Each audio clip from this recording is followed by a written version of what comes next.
जनो मर्द स्त्रीवलेखामिषं मधु स्तर्गन्धलेपलङ्कारान् तजेयुये सर्वथा। शब्दार्थ। अंजन आंख में लगाया जाने वाला सुरमा। अभ्यंजन सिर की मालिश। उन्मर्द शरीर की मालिश। स्त्री अवलेख स्त्री पर दृष्टि डालना या स्त्री का चित्र बनाना। आमिषम मांसाहार।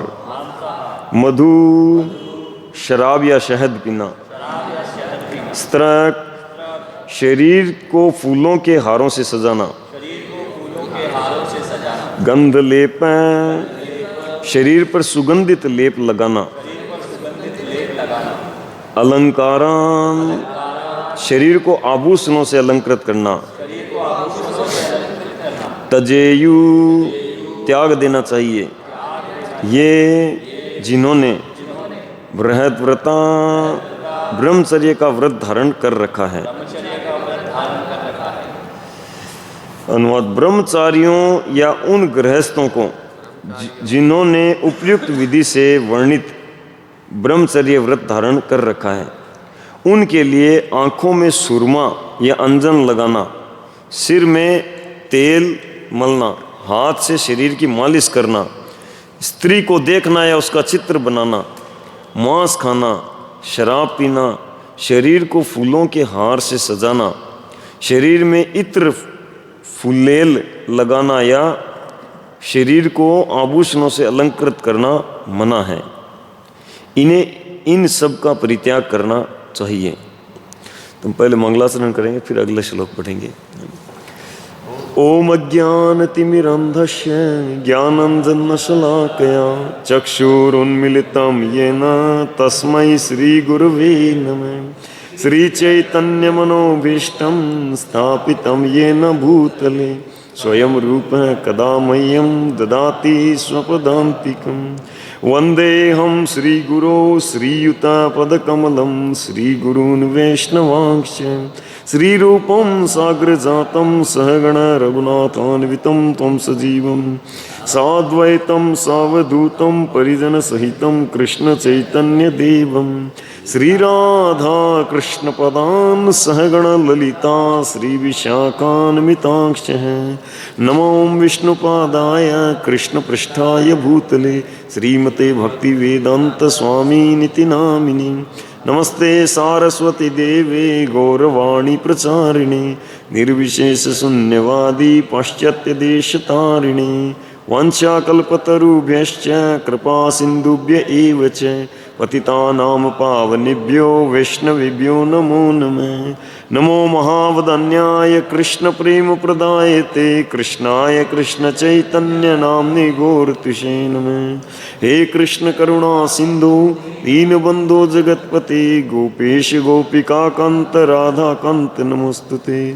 तप्त कांचन गौरांगी राधे वृंदावनेश्वरी वृषभानुसुते देवी प्रणमामि हरिप्रिये। जय श्री कृष्ण चैतन्य प्रभु नित्यानंद श्री अद्वैत गदाधर श्रीवासादि गौर भक्तवृंद। हरे कृष्ण कृष्ण कृष्ण हरे हरे हरे राम राम राम हरे हरे। मूकं करोति वाचालं पंगुं लंघयते गिरिं यत्कृपातमहं वन्दे श्रीगुरुदीनतारिणे परमानंद माधवम श्री चैतन्य ईश्वरम। हरे कृष्ण। तो प्रातःकालीन श्रीमद् भागवतम कक्षा में आए सभी भक्तों का स्वागत है और सभी से आशीर्वाद की कामना है। विशेषकर इस ग्रेस पंचरत्न प्रभु है ना, kindly bless on me so that I could speak something about supreme personality of Godhead. Hare Krishna. तो यहाँ पर प्रसंग चल रहा है ये आध्यात्मिक वर्ग है ना। तो पिछले अध्याय में वर्णों का बताया था, समाज के 4 विभाजन, और अब 4 आध्यात्मिक वर्ग यानी कि आश्रम। तो तो ये वर्ण तो विभाजित हो गए, है ना। अब उन वर्णों को क्या करना चाहिए, तो एक एक का कर्तव्य बता रहे हैं। तो 12-13 में इनमें ब्रह्मचारी, वानप्रस्थी, सन्यासी का विशेषकर बताएंगे। और साथ साथ श्रील प्रभुपाद यहाँ पर मतलब करेंगे जो गृहस्थ हैं और जो इस प्रकार से गृहस्थ होकर भी गृहस्थ ब्रह्मचारी व्रत लिए रखते हैं, तो उनको भी चाहिए कि जो ब्रह्मचारी के लिए बातें बताई गई हैं उसको वो भी अपनाएं, है ना।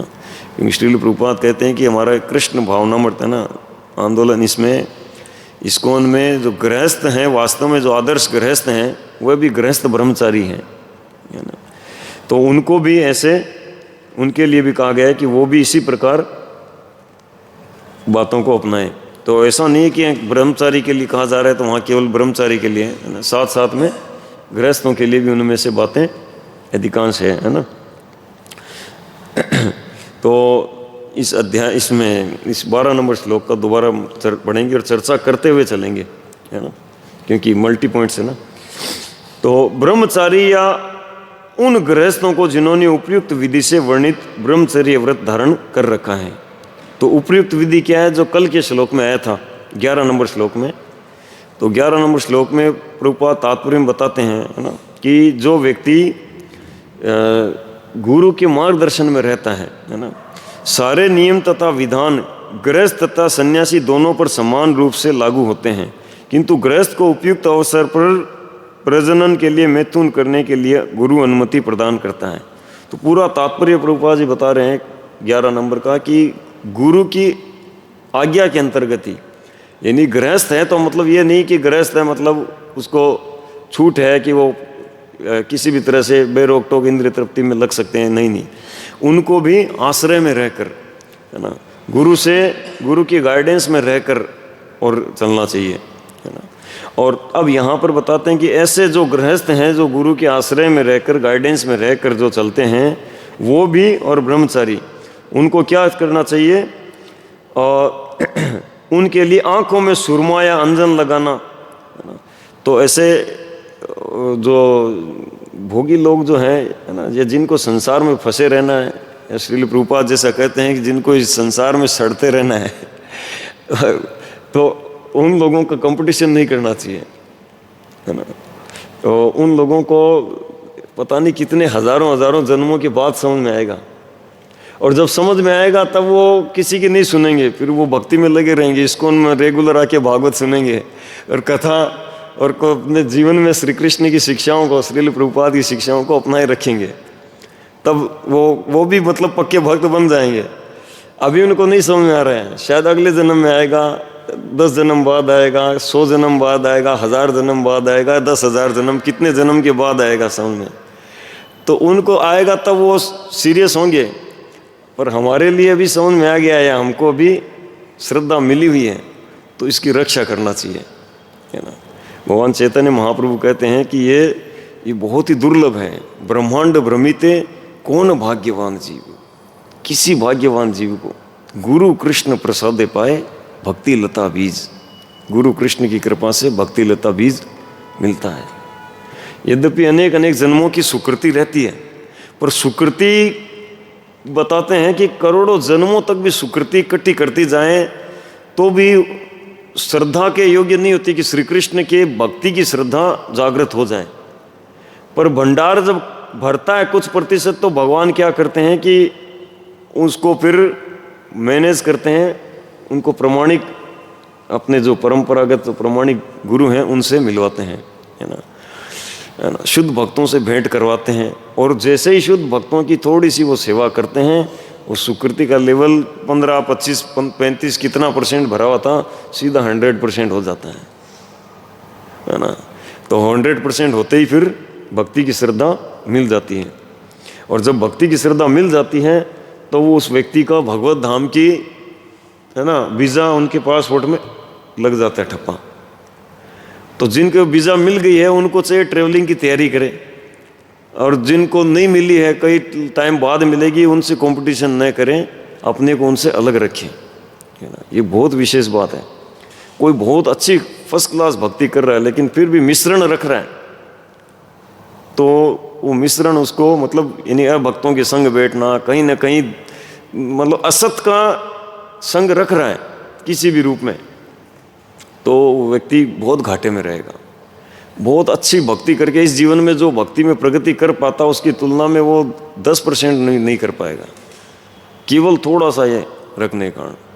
इसलिए बिल्कुल भगवान चैतन्य महाप्रभु कहते हैं कि इस भक्ति लता बीज को खेत में बोना चाहिए, श्रवण कीर्तन रूपी जल से सींचना चाहिए और इस खेत के बाउंड्री वॉल बना देना चाहिए जिससे आवारा पशु न घुस सके, है ना। वो आवारा पशु क्या है? असत्संग, है ना। तो असत्संग रूपी आवारा पशु वो घुसेंगे, असत्संग में अगर रहेंगे तो फिर भक्तों में दोष देखना चालू करेंगे, और दोष देखना चालू करेंगे तो खेत में हाथी घुस जाएगा, वैष्णव अपराध रूपी हाथी, और धाड़ धाड़ उखाड़े हुआ छिंडी तारे सूखी जाए पाता। इस भक्ति लता का उखाड़ देंगे और बिखेर देंगे और पत्ते सूख जाएंगे। फिर क्या हुआ? अब भौतिकता में लगे हैं जी, खूब दाम कमा रहे हैं, खूब नाम कमा रहे हैं, यश कमा रहे हैं। अरे भक्ति कर रहा था तू, क्या हुआ? अरे हाँ कोई टाइम में हुआ था, गया था इस्कॉन में, दीक्षा भी हो गई थी, माला पता नहीं कौन से ड्रॉर में पड़ी है। उखाड़े हुआ छिंडी तारे सूखी जाए पाता, ये हो जाएगा। तो इसीलिए सावधान रहना चाहिए। तो सावधानी की कुछ बातें बता रहे हैं, है ना। तो इस प्रकार आंखों में सुरमा, अंजन लगाना, सिर में तेल मलना, हाथ से शरीर की मालिश करना, है ना। अरे मेरे दोस्त तो सारे जिम जाते हैं, वो मालिश करते हैं बढ़िया सरसों वो तेल लेके तगड़े हूँ। और मैं पीछे रह रहा हूँ, मैं मेरे को जब भी मिलते हैं कहते हैं अरे तू तो कमज़ोर रह गया, क्या है दो। है ना। और वो लोग देखो बॉडी बना रहे हैं ऐसा ऐसा, तो मैं भी पीछे रह गया कहीं। तो असत्संग करेंगे तो उनकी वृत्तियों को अपनाएंगे। अरे क्या तुम कौन सा परफ्यूम लगाया, दिखाना, अच्छा मैं भी लगाऊं, वाह अब खुशबू। अब वो रजोगुणी गंध देख के हमको उद्विग्न कर देगी, है ना। अरे तू क्या करता है, देख तुम्हारा शरीर कैसा हो रहा है, बढ़िया मॉलिश करा कर, है ना, हमारी तरह। और ऐसे करके, और ये वाला सुगंधित तेल लगाकर सर में, देख ये इत्र चंदन का ओरिजिनल 1 लाख रुपए लीटर, है ना, ये वाला लगाया कर। इतना अच्छा लगाओगे 20 फीट तक कोई भी मतलब पहचान जाएगा। तो ये सब, है ना, जिनको भोगते रहना, फंसे रहना, उनके लिए। हम अगर परफ्यूम भी लगाएंगे तो भगवान का शिष्ट प्रसाद भगवान को अर्पित करके फिर लगाएंगे, अगर लगाना हो तो, है ना, नहीं तो लगाने में नहीं जाना, है ना। ब्रह्मचारी शुद्ध, है ना, शुद्ध जीवन बिताते हैं, उनके शरीर में ऐसे ही मतलब बदबू नहीं आती, और धीरे धीरे शरीर जो होता है वो स्वच्छ होता है, अच्छी गंध आती है ना, धीरे धीरे। जैसे शुद्ध भक्ति में उन्नत होते हैं, शरीर से सुगंध निकलने लग जाती है। तो आवश्यकता नहीं है ऐसा कोई बाहरी परफ्यूम वगैरह लगाने की। और स्त्री को देखना या उसका चित्र बनाना, है ना। तो ब्रह्मचारी या फिर जो ब्रह्मचर्य पालन कर रहे हैं, गृहस्थ ब्रह्मचारी, तो चाहिए कि वो स्त्रियों को न देखें, है ना।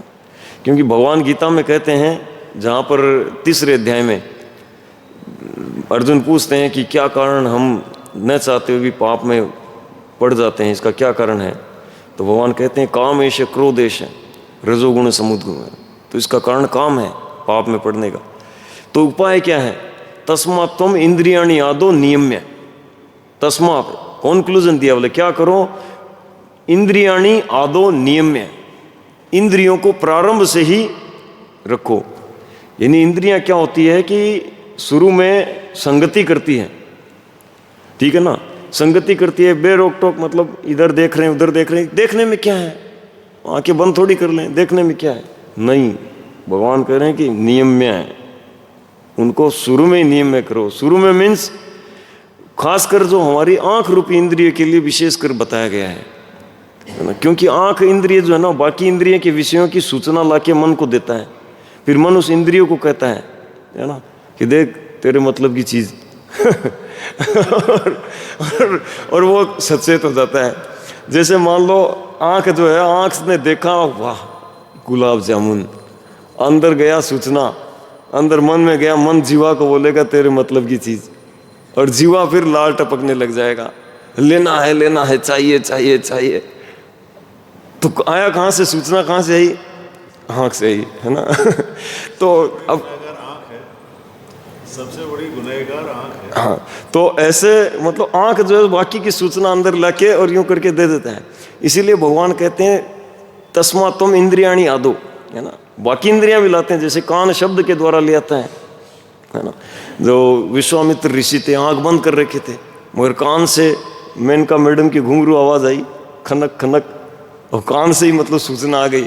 तो स्पर्श इंद्रिय को बोला तेरे मतलब की चीज मन ने हिला।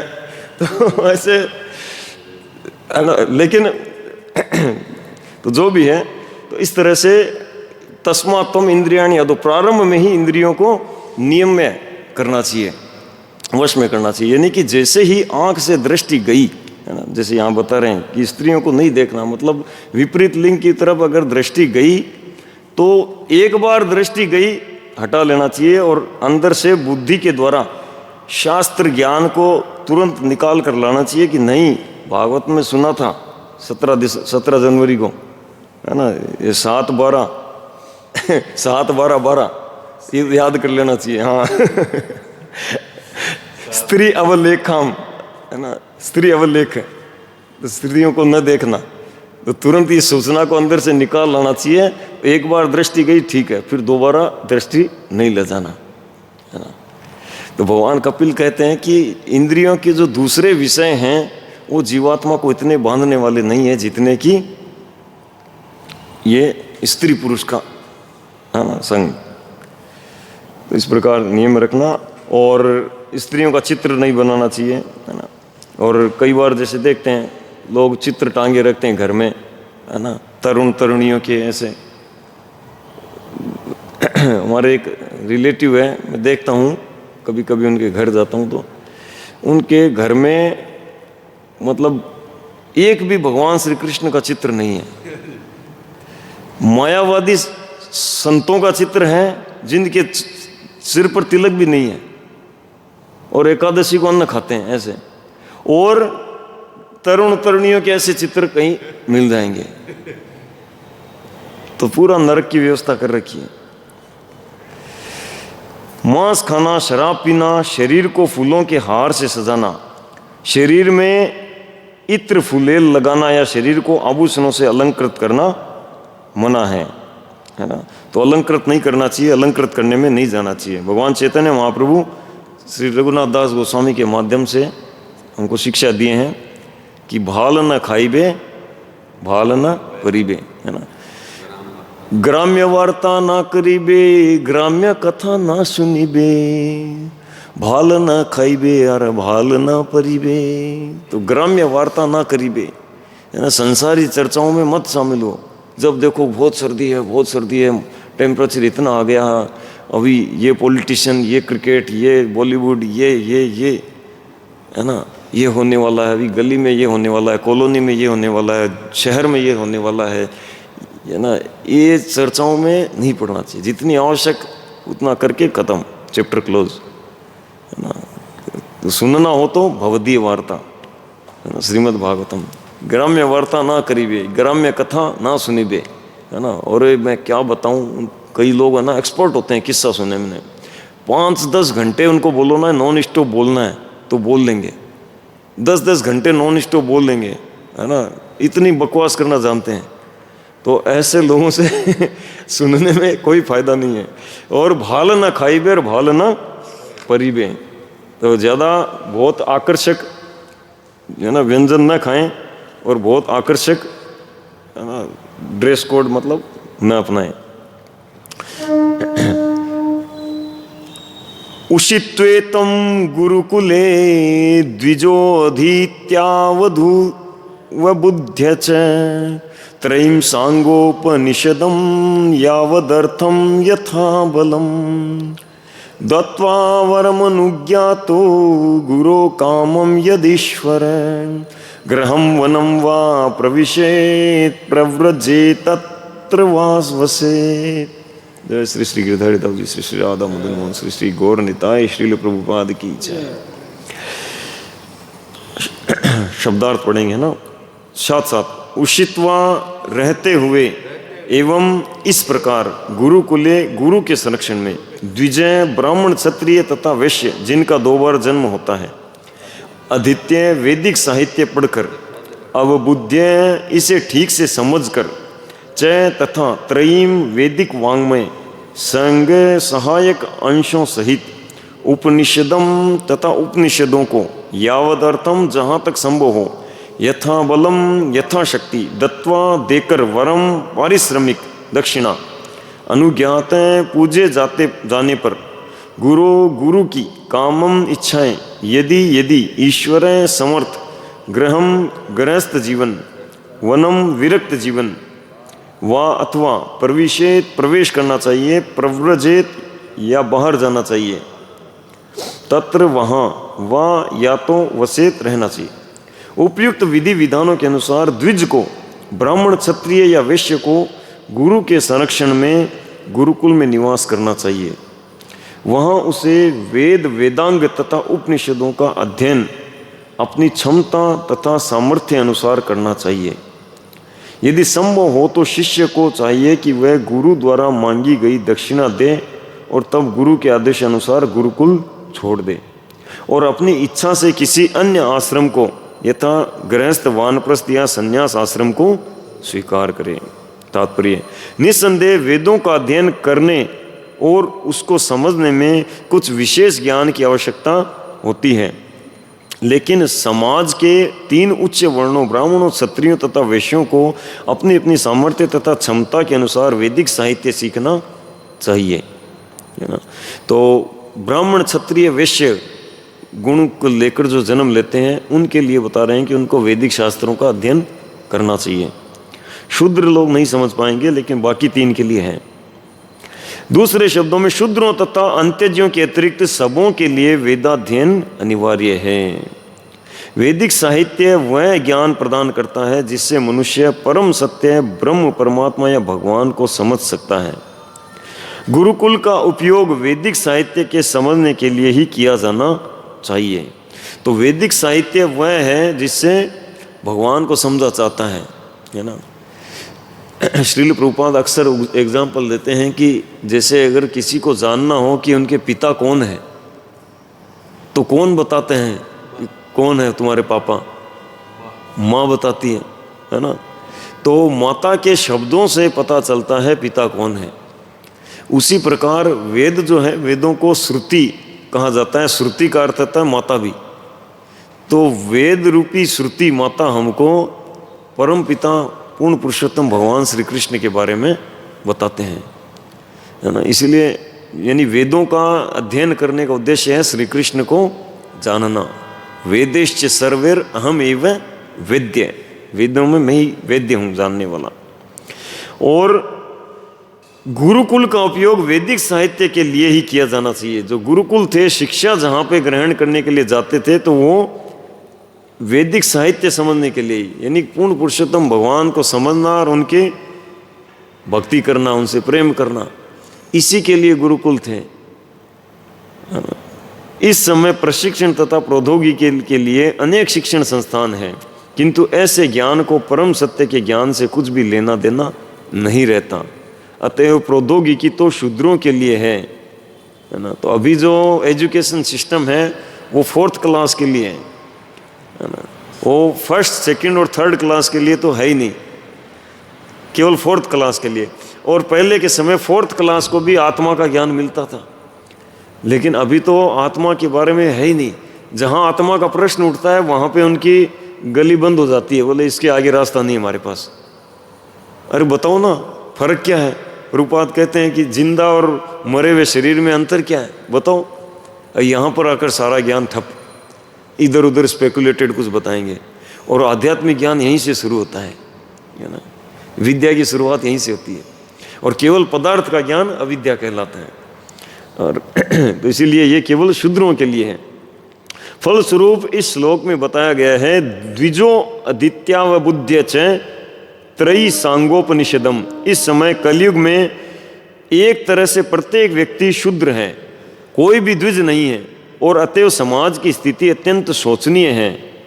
इस श्लोक में ध्यान देने की दूसरी बात है कि ब्रह्मचर्य आश्रम से कोई भी व्यक्ति संन्यास आश्रम, वानप्रस्थ आश्रम या गृहस्थ आश्रम में जा सकता है। ब्रह्मचारी के लिए गृहस्थ बनना अनिवार्य नहीं है, क्योंकि अनंतिम लक्ष्य तो परम सत्य को जानना है। अतएव विभिन्न आश्रमों में से गुजरना आवश्यक नहीं है। इस तरह कोई भी व्यक्ति ब्रह्मचारी आश्रम से सीधे संन्यास आश्रम में प्रवेश कर सकता है। श्रील भक्ति सिद्धांत सरस्वती ठाकुर ने सीधे ब्रह्मचारी आश्रम से संन्यास आश्रम ग्रहण किया था। दूसरे शब्दों में उन्होंने गृहस्थ आश्रम या वानप्रस्थ आश्रम स्वीकार करना अनिवार्य नहीं माना। तो यहाँ पर वैदिक विधि और भागवत विधि दोनों बताई जा रही है, तो हमको दोनों को समझना है और भागवत विधि को हमें अपनाना है ना। तो वैदिक विधि में क्या था कि वैदिक विधि में था ऐसा है कि आप ब्रह्मचर्य बनो, है ना, ब्रह्मचारी आश्रम पहले फॉलो करो, फिर गृहस्थ बनो, गृहस्थ में जाके, है ना, माया की लात खाओ, फिर वानप्रस्थी घर से निकलो, है ना और वानप्रस्थ होने के बाद में तब संन्यास। बोले अगर गृहस्थ नहीं बनोगे तो फिर संसार को त्याग नहीं पाओगे, है ना। तो इसीलिए पहले ब्रह्मचारी के बाद पहले गृहस्थ बनो, फिर वानप्रस्थ बनो, फिर संन्यास बनो, ऐसा कहते थे, है ना। तो ऐसा अगर कहोगे तब मतलब आप संन्यास मतलब वानप्रस्थ संन्यास करके फिर मोक्ष प्राप्त कर पाओगे। तो ये वैदिक विधि का सिस्टम था, है ना। लेकिन भागवत विधि में कोई, है ना, भागवत विधि में सबसे पहले हमको स्वरूप का ज्ञान कराया जाता है। भगवान चैतन्य महाप्रभु कहते हैं, नाहम विप्रो न च नरपति नापि वैश्यो न शूद्रो, न तो मैं विप्र हूँ ब्राह्मण हूँ, न च ना हम विप्रो न च क्या बताया आगे, ना हम विप्रो न च मतलब न तो मैं ब्राह्मण हूँ, न क्षत्रिय हूँ, न वैश्य हूँ, न शूद्र हूँ। ना हम वर्णी न च गृहपति, न मैं वर्णी मतलब न तो मैं ब्रह्मचारी हूँ, न मैं गृहपति गृहस्थ हूँ।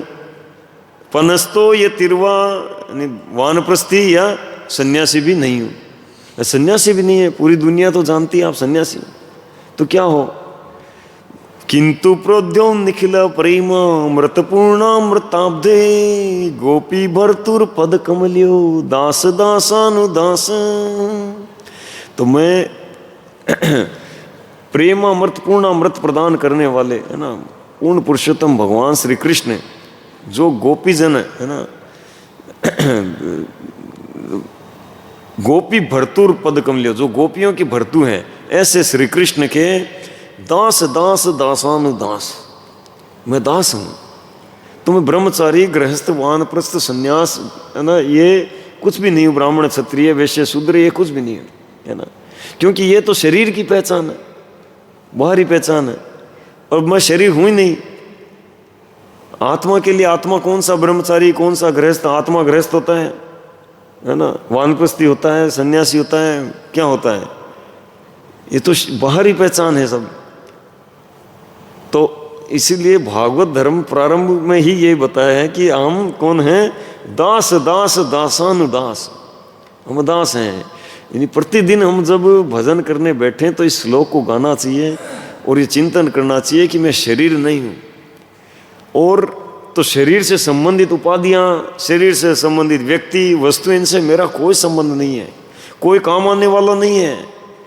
अभी यमराज जी के सिपाही आके खड़े हो जाएं, बोले चलो वारंट लेके आए हम तुम्हारा, तो ये शरीर का कौन सी उपाधि, कौन सा व्यक्ति, कौन सा धन संपदा कुछ काम आएगा, एक भी काम नहीं आएगा। तो फिर इनसे संबंध तो बेकार गया, याद रहेगा ही नहीं और कुछ काम आया ही नहीं, साथ में कुछ गया ही नहीं, तो पूरा पूरा माया है। तो ऐसे मायामय चीज को भूलकर ही भजन करने बैठना चाहिए। तो सुबह सुबह जब जप करने बैठे, है ना, मंगला आरती में, मंगला आरती के बाद तो ये श्लोक को गाकर ही कि मैं आत्मा हूँ, मेरा किसी से कोई संबंध नहीं है, अकेला हूँ, मैं अपनी लड़ाई अकेला लड़ रहा हूँ, है ना। तो यहाँ से ये भागवत धर्म की शुरुआत है। और मैं श्री कृष्ण का दास हूँ, तो श्री कृष्ण मेरे अपने हैं और कोई मेरे अपने नहीं है, वो ही मेरे अपने हो सकते हैं। और जो उनकी भक्ति देने वाले हैं, उनके प्रतिनिधि स्वरूप शुद्ध भक्त। और जो भक्त जो कि उनकी भक्ति में लगे हुए हैं, उनकी संगति, ये मेरा अपना है, ये मेरा हितकर है, इस प्रकार से स्मरण करके और बैठना चाहिए, है ना। तो ये वास्तविक पहचान के अंतर्गत ऐसे बैठना चाहिए। तो यहाँ पर 12 नंबर श्लोक में शरीर की तपस्या, डोंट्स के बारे में बता रहे हैं, है ना। और 13 नंबर श्लोक में 13-14 के अंतर्गत हमको बता रहे हैं डूज, करना क्या है। तो भगवान गीता में 17 अध्याय में शरीर की, वाणी की और मन की तपस्या के बारे में बताते हैं, है ना। तो शरीर की तपस्या के बारे में जो मुख्य पॉइंट बताते हैं वो है ब्रह्मचर्य पालन, है ना। ब्रह्मचर्य का पालन करना, ये शरीर की तपस्या। और फिर वाणी की तपस्या के बारे में बताते हैं कि स्वाध्याय अभ्यसनम कर्म वांग्मय तप उच्चते। वाणी की तपस्या क्या है? स्वाध्याय, है ना, स्वाध्याय करना, स्वाध्याय का अभ्यास करना। तो इसीलिए यहाँ पर ये बताया जा रहा है कि आप स्वाध्याय करो, क्योंकि स्वाध्याय अगर करेंगे नहीं तो क्या होगा, केवल अगर बाहरी जो डोंट्स हैं उनको फॉलो करके ब्रह्मचारी नहीं रह पाएंगे, है ना। फिर भी जो है माया उद्विग्न करेगी। तो बुद्धि जो है, बुद्धि दृढ़ होना जरूरी है।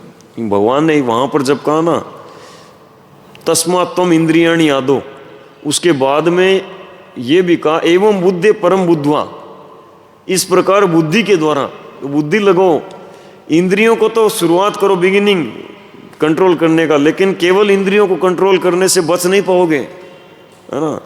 इसलिए बुद्धि के द्वारा बुद्धि को लगाओ, है ना। बुद्धि युक्तो जहाती है उभय सुकृत दुष्कृत है। जो बुद्धि लगाएगा वो हो इनसे, है ना, सुकृत दुष्कृत पाप पुण्य के फल से, इनके प्रभाव से इनसे उठ पाएगा। तो इसलिए बुद्धि लगाओ। तो इसलिए बुद्धि कब लगती है? जब स्वाध्याय करते हैं, है ना। अधीत्य और अवबुद्ध्य, दो शब्द बताए। वैदिक साहित्य को पढ़ना और इसे ठीक से समझना, केवल नॉलेज नहीं, केवल पढ़ना नहीं, अंडरस्टैंडिंग भी साथ में होना चाहिए। केवल अधीत्य नहीं, अवबुद्ध्य, अंडरस्टैंडिंग। कई बार क्या होता है कि भक्त लोग सारी किताबें खट खट खट पढ़ दिया, पता ही नहीं चला, थोड़े से समय में ही बोले मैंने प्रभुपाद की सारी बुक्स पढ़ ली। अब आचरण में थोड़ी सी भी नहीं आई, मतलब बुद्धि में घुसाए नहीं। तो नॉलेज खाली लेने से नहीं होगा, नॉलेज के साथ अंडरस्टैंडिंग, उसको अंडरस्टैंड करना। और तब क्या होगा कि वो पर्सनल एप्लीकेशन होगा, वो जीवन में अप्लाई कर पाएंगे, है ना। तो नॉलेज के साथ अंडरस्टैंडिंग, है ना। तो इसीलिए स्वाध्याय अभ्यसनम, तो स्वाध्याय करना, और स्वाध्याय के अंतर्गत वेदों का अध्ययन करना, है ना, यानी कि गीता, भागवत, चैतन्य चरितामृत अध्ययन करना। और साथ साथ क्या करना कि स्तुति गान करना, ये भी स्वाध्याय है ना। तो भक्तों को केवल पढ़ना ऐसे मतलब कड़क नहीं बन जाना चाहिए, स्तुति गान करना चाहिए, है ना। भगवान की स्तुति स्वयं भगवान चैतन्य महाप्रभु आचरण से आस्वादन करके बताएं, है ना। केवल पढ़ेंगे तो फिर कैसे होगा। श्रीमद् भागवतम का सार देखो 10वां स्कंद में, है ना। और उस 10वें स्कंद में गीत भरे पड़े हैं, गोपी गीत, वेणु गीत, भ्रमर गीत, है ना, गीत हैं। और उन गीतों को स्वयं भगवान गाते थे। और तो और कोई दूसरा गाता था उसको आलिंगन कर लेते थे कि अरे तुमने मेरे को कितना उच्च रस दिया है, उच्च मतलब हायर चीज दिया है। जब राजा प्रताप रुद्र, है ना, वन में वहाँ पे जगन्नाथ वल्लभ उद्यान में जाकर और गोपी गीत सुनाए, तो ऐसे राजा से मिल नहीं रहे थे, लेकिन जब गोपी गीत सुनाए तो उनको आलिंगन कर लिया, बोले कि तुमने मेरे को कितना उपकार किया है, मेरे को ये गीत सुनाए हैं, है ना। तव कथामृतम ताप्त जीवनम कवि विरीडितम कल्मषापहम श्रवण मंगलम श्रीमदातत भुवि गृह्णन्ति ये भूरिदा जना। ऐसे गाना चाहिए, उच्च स्वर में गाना चाहिए स्तुतियों को। अगर शर्म आ रही है तो घर में बैठ के कमरा बंद करके गाना चाहिए, है ना। बाहर शर्म आती है, लेकिन गाना चाहिए। देखो श्रीधर जो थे, है ना, खोला बेचे श्रीधर, अपनी कमाई को आधा बांट देते थे। कमाई में कोई उनका धन में था ही नहीं, थोड़ी सी कमाई होती उसको भी आधा दान कर देते थे। और घर में छत नहीं थी, अरे घर में छत बनवाए, कुछ 3 शेड कम से कम लगाए, नहीं ठीक है। और रात रात गाते रहते थे। पड़ोसी सोचता है अरे क्या बात है, पागल हो गया क्या? अरे पागल नहीं, तुम पागल हो। तुम्हारा पागलपन दूर नहीं हो रहा है। वो सही ट्रैक पे है ना। तो ऐसे गाना चाहिए। महाप्रभु जहाँ पर भी जाते कीर्तन करते हुए गाते हुए जाते थे, है ना। श्रील प्रभुपाद देखो, हम देखते हैं प्रभुपाद जी की जीवनी से भजन गाते थे। अकेले जब बैठे हैं तो हारमोनियम पे भजन गाते हैं, है ना। कृष्णात कीर्तन गान नर्तन परो प्रेमामृतांबो निधि, ऐसे गायन किया करते थे। तो ऐसे स्वाध्याय में गाना चाहिए। तब क्या होगा कि जब बाकी हम 24 घंटे में जब खाली भी रहेंगे तो हमारे अंदर क्या है, ये गीत चलते रहेंगे। तो हमारा मन जो है ना, वो मन जो कैसा है, वो जिन के जैसा है ना, बड़ा स्पीड से काम करता है। वो मन जो है इसी इन गीतों में, है ना, भगवान के इन गीतों में घूमता रहेगा, तो संसार में जाएगा नहीं, है ना। और अगर हम ऐसे नहीं रखेंगे, हम कड़क हो जाएंगे। और हम क्या करेंगे, फिर संसार के गीत होगा, उसकी मधुर तान लगने लग जाएगी। तो इसीलिए भक्ति के गीतों में गुनगुनाता रहना चाहिए। तो यहाँ पर वैदिक ज्ञान के बारे में जो बताया जा रहा है, श्रील प्रभुपाद अक्सर कहते हैं कि वेदों का ज्ञान जो है ना, भक्तों के लिए बताया कि कैसे प्राप्त होता है, बड़ी सरलता से प्राप्त हो सकता है ना। कैसे?